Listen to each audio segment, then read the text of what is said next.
Halo semua, saya Vita akan bicara tentang nilai-nilai budaya dan juga pola-pola budaya. Di sini kita akan belajar untuk hubungannya dengan kajian atau komunikasi antar budaya. Kita belajar dulu di sini apa hubungannya nilai-nilai dan juga pola-pola budaya untuk komunikasi antar budaya. Ya, karena dengan belajar nilai-nilai dari sebuah budaya, kita akan bisa lebih mengerti dan lebih memahami dan tahu bagaimana caranya supaya sukses dalam berkomunikasi dengan budaya yang lain. Karena kita sudah tahu apa yang harus dilakukan, apa yang tidak dilakukan. Nah, di sini ada beberapa persepsi yang bisa terjadi dan juga ada persepsi yang gagal karena kita tidak memahami budaya atau nilai budaya yang lain. Jadi biasanya kita punya satu kalimat seperti ini, I just don't see it that way. Kita tidak melihatnya seperti itu. Atau you just don't understand, kamu nggak ngerti. Jadi bila kita tidak memahami nilai-nilai dan pola-pola budayanya, kita pasti menganggap mereka semua tidak memahami kita atau kita tidak bisa memahami mereka. Nah, di sini ada beberapa contoh di tengah ini adalah tentang suami istri ya. Honey, what's the password? Our anniversary date. Passwordnya apa? Tanggal kita jadian misalnya atau kita menikah. Kemudian dia mengatakan she did this on purpose. Jadi ya ini lebih ke suami yang tidak tahu apa tanggal mereka menikah. Jadi ya, persepsi antara laki-laki dan perempuan pun juga sudah berbeda. Nah, kadang juga bisa apa ya, cowok tidak merasa bisa memahami cewek. Nah, itu persepsi yang membuat kita kadang punya masalah kalau kita tidak memahami nilai-nilai dan pola-pola budayanya. Nah, persepsi ini mempengaruhi banyak hal ya. Jadi seperti ini, persepsi itu ditentukan di mana kita berdiri. Ya, sebelah kiri dia mengatakan bahwa batang kayu di depan itu ada 4, tapi yang sebelah kanan mengatakan ada 3. Nah, kenapa bisa berbeda? Karena posisi berdirinya berbeda. Persepsi adalah di mana kita berdiri, cara melihat kita itu berbeda. Nah, di sini ada beberapa poin tentang persepsi yang perlu kita ketahui, yaitu bahwa persepsi itu selektif. Selektif itu akhirnya ada banyak sekali persepsi, kita akan memilih ke salah satu. Dan persepsi itu learn artinya kita mempelajari itu dalam kehidupan kita, dengan lingkungan kita, akhirnya kita membentuk sebuah persepsi. Kemudian persepsi is culturally determined, ditentukan oleh budaya. Budaya yang satu dan budaya yang lain akan mempunyai konstruksi persepsi yang berbeda. Kemudian persepsi itu konsisten. Ya, kalau kita tahu bahwa ini adalah 4, kita akan percaya 4 dan selamanya akan 4. Karena di posisi kita, itu yang kita pahami, kita percayai, dan kita pelajari.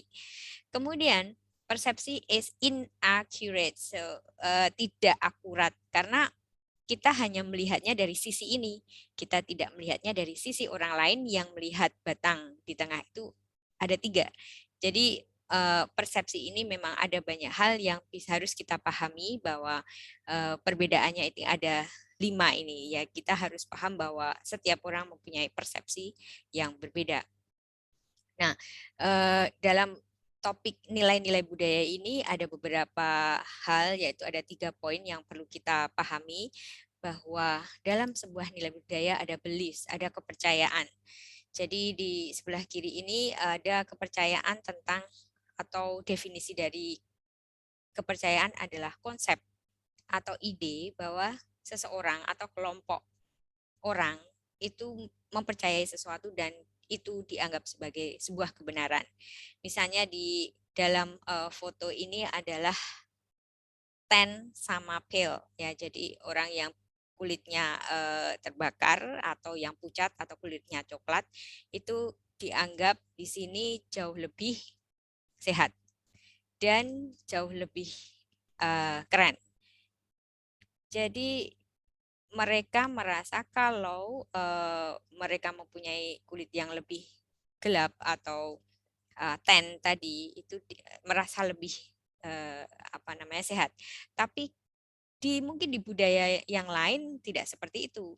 Misalnya di Indonesia atau Asia merasa kulit putih itu jauh lebih cantik, jauh lebih diinginkan daripada kulit yang terbakar atau kulit gelap. Jadi itu kepercayaan yang dianggap benar di masing-masing budaya. Nah, kepercayaan itu membuat suatu bentuk nilai atau values. Jadi values atau nilai itu adalah petunjuk yang membantu bagaimana orang-orang dalam budaya itu menentukan mana yang benar, mana yang salah, mana yang diinginkan, mana yang ditolak, kemudian cocok atau tidak cocok. Ya, itu adalah nilai. Nilai adalah tentang kebenaran dan kesalahan. Misalnya satu contoh di buku itu tentang orang Australia dengan orang Jepang itu beda sekali tentang paus ya, ikan paus. Kalau orang Jepang mereka berburu ikan paus karena merupakan satu simbol dari sebuah budaya dan mereka juga makan daging paus itu. Dan perburuan paus sangat didukung oleh pemerintah juga karena masuk dalam sebuah tradisi kebudayaan dan nilai-nilai bahwa paus itu dianggap simbol kekuatan dan kebesaran. Tapi dari sisi lain orang Australia atau mungkin dunia di Amerika dan yang lainnya itu merasa bahwa ya paus itu tidak boleh diburu karena ya nanti akan punah dan jumlahnya juga semakin sedikit. Jadi ada dua nilai yang sangat berbeda dari sisi di Jepang dan juga di Australia dan mereka merasa ada satu yang benar dan mana yang salah dan itu memang sebuah nilai yang dianggap benar dan salah. Kemudian dari tadi kepercayaan membentuk sebuah nilai, kemudian membentuk sebuah perilaku. Jadi perilaku itu menunjukkan nilai-nilai yang kita percayai dan misalnya contohnya di sini orang Jepang itu kalau misalnya pergi ke luar negeri, keluar kota, lalu teman kantor tahu, mereka wajib membawa oleh-oleh.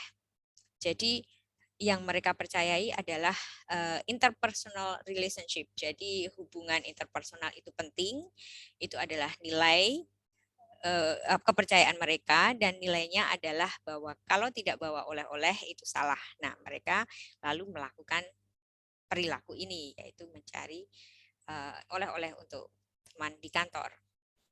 Nah, sekarang kita akan bicara tentang pola budaya. Nah, untuk mengetahui pola budaya ini ada beberapa poin yang perlu diketahui yaitu you are more than your culture. Kita itu lebih dari budaya kita. Jadi budaya kita itu sebenarnya produk yang kita hasilkan. Jadi kita jangan sampai kalah sama budaya. Dan pola-pola budaya ada cukup banyak. Jadi kita bisa memahami bahwa kita itu lebih dari hanya sekedar sebuah budaya ya. Kita penting dihubungkan dengan bahwa budaya adalah terintegrasi satu sama lain, saling berhubungan dan budaya itu bisa berubah. Kalau situasinya itu sudah tidak memungkinkan, itu akan ada perubahan. Dan pola budaya ini bisa kontradiktif, bisa kontradiktif ya. Seperti tadi bahwa pola budaya di Australia sangat mengagungkan animal rights atau hak binatang, tapi di Jepang lebih mengagungkan bahwa kalau orang Jepang ya harus makan daging paus, termasuk daging ikan paus ya, termasuk makan siang itu juga harus ada beberapa tradisi yang harus memakan itu. Jadi itu sangat kontradiktif. Kemudian memilih pola-pola budaya itu ada banyak dan di sini Samovar menunjukkan ada 7 bentuk pola dari Cole, Clarkson, Strodbeck, lalu yang ketiga dari Hall, kemudian dari Hofstede, lalu Minkoff, Gelfand, Tingtumis yang akan kita cek satu persatu dengan cepat. Nah, di sini ada yang Cole itu bicara tentang nilai-nilai orang Amerika. Nah, ada dari A sampai M ini bicara tentang bahwa orang Amerika itu lebih menguasai nilai-nilai mereka adalah pola budayanya menguasai lingkungan. Kemudian mereka yang change itu kemudian mereka siap dengan perubahan, tidak apa-apa berubah. Lalu mereka punya kontrol terhadap waktu dan mereka merasa equal. People are equal. Kemudian mereka punya pola individualisme dan juga menghargai privacy. Lalu mereka self-help, ini hampir ada hubungannya dengan individualism ya, self helpnya ya kalau bisa membantu atau menyelamatkan diri sendiri, kenapa harus minta bantuan orang lain?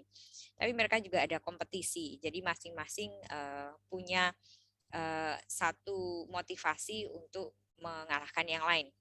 Kemudian orientasinya itu masa depan, lalu orientasinya itu bekerja dan bertindak. Lalu kebanyakan informal, kalau misalnya Anda tahu ada sekolah SMA itu bajunya tidak seragam, tidak ada masalah. Kemudian mereka juga lebih suka directly langsung terbuka dan jujur. Itu terlihat dalam sebuah tulisan-tulisan. Misalnya mereka menulis itu tidak kemana-mana tapi langsung ini masalahnya apa. Lalu mereka juga praktis, efisien, lalu mengagungkan materialisme. Jadi arahnya nanti ke konsumerisme karena mereka merasa harus mempunyai sesuatu. Misalnya rumah besar, mobil bagus, seperti itu. Kemudian yang kedua, Cole juga menunjukkan perbandingan tentang nilai-nilai Amerika dan juga yang lain. Jadi lebih ke orientasinya seperti apa, misalnya future orientation atau past orientation bisa dilihat di daftar ini. Kemudian Clarkhorn dan Strobeck itu memperlihatkan poin-poin dari orientasi, yaitu yang pertama tentang nature, tentang alam, bagaimana orang melihat bagaimana manusia itu dilihat nature-nya, dilihat aslinya itu seperti apa, bahwa awalnya adalah dasarnya adalah jahat atau campur dari jahat dan baik dan atau bahwa dasarnya baik ya. Kemudian hubungan dari manusia dan alam itu juga dilihat seperti apa polanya, apakah bekerja sama dengan alam, harmoni atau menguasai alam atau malah dikalahkan oleh alam. Kemudian secara waktu orientasinya suka di masa lalu, masa sekarang atau masa depan. Kemudian aktivitasnya juga sebagai seseorang ini seperti apa, kemudian saat ini menjadi identitas seperti apa, atau ingin menjadi apa, atau sedang melakukan apa. Jadi actionnya dilihat seperti apa. Kemudian relasi sosialnya itu lebih ke otoritas atau grup atau secara individual. Jadi ini contoh-contoh pola yang bisa dilihat dari sisi Clarkhorn dan Strobeck. Kemudian Halls juga melihat ada satu pola high context dan low context. Untuk high context itu yang pertama di dalam tabel ini adalah yang paling adalah Jepang ya. Jepang itu high context. Ciri-cirinya tidak berubah, kaku, formal. Lalu yang paling bawah adalah Jerman atau Swiss. Jadi lebih tidak terlalu kaku, lebih tidak terlalu mengkonsistenkan sesuatu, jadi bisa lebih berkembang, lebih bebas untuk yang di Swiss. Jadi perbedaannya dari Jepang dan Swiss itu sangat ekstrim. Kemudian Hofstede itu bicara tentang beberapa dimensi. Yang pertama adalah tentang individualisme dan kolektivisme. Di sini ada sekitar 53 negara dan negara yang pertama adalah Amerika. Nah, yang pertama ini jauh lebih individual, kemudian yang terakhir itu jauh lebih kolektif. Nah, di Amerika itu tadi sudah di awal bahwa Amerika itu mengagungkan privacy, kemudian juga individualisme.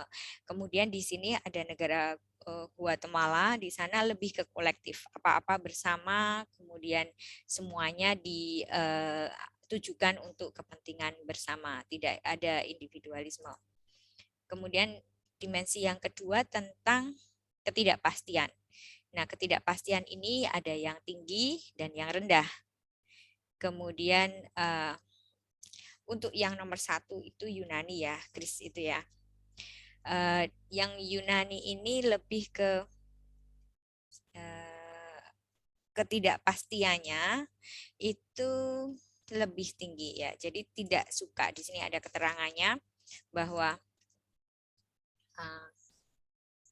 the lower the number, the more the country can be classified as one that dislike uncertainty. Jadi tidak suka ketidakpastian. Jadi mereka ingin semuanya pasti. Itu yang nomor satu adalah Greece ya, Yunani. Kemudian ranking yang terakhir Singapura itu lebih nyaman terhadap ketidakpastian. Jadi tidak apa-apa tidak pasti, dan biasanya itu ditunjukkan dengan aturan-aturan yang ada. Jadi Jepang bisa dilihat nomor 7 ya, Jepang aturannya banyak. High konteks itu biasanya sangat tidak suka dengan ketidakpastian, dan ini ada urutannya. Kemudian satu dimensi lagi tentang power distance ya, jadi jarak kekuasaan, nilai-nilai kekuasaan. Kalau di Malaysia itu nomor satu high power distance. High power distance itu lebih ke bagaimana budaya dalam kekuasaan itu dilihat. Jadi pengaruh dari kekuasaan itu sangat tinggi. Itu di sini di Malaysia itu tinggi. Kemudian semakin ke rendah di Austria itu semakin tidak terlalu memperlihatkan relasi kekuasaan. Jadi tidak ada ranking antara atau jarak atau gap antara atasan dan bawahan. Kalau di Malaysia masih terlihat ya. Di Indonesia ini masuk ke nomor 8, masih tinggi tentang kekuasaan.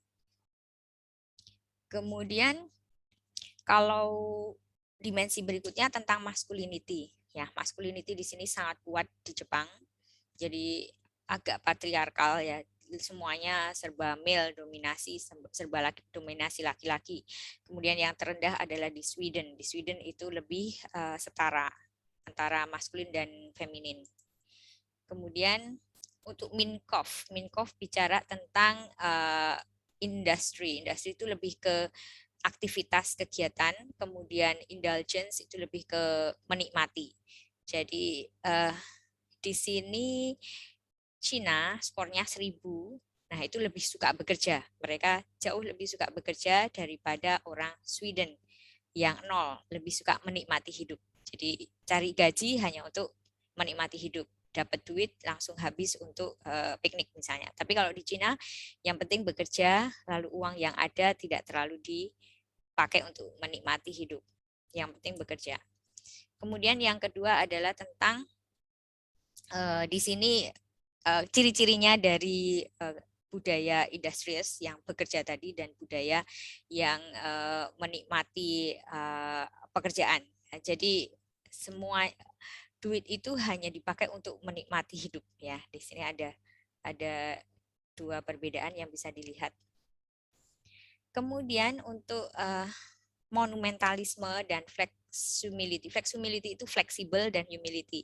Ini bedanya adalah kalau monumentalisme atau monumentalisme itu adalah kaku ya, agak kaku, kemudian suka dengan membanggakan sesuatu, kemudian harus agak kaku ya.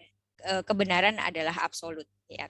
Tapi kalau yang flexibility atau yang fleksibel itu jauh lebih rendah hati dan juga bisa berubah, kemudian ada perbedaan juga tidak bermasalah ya.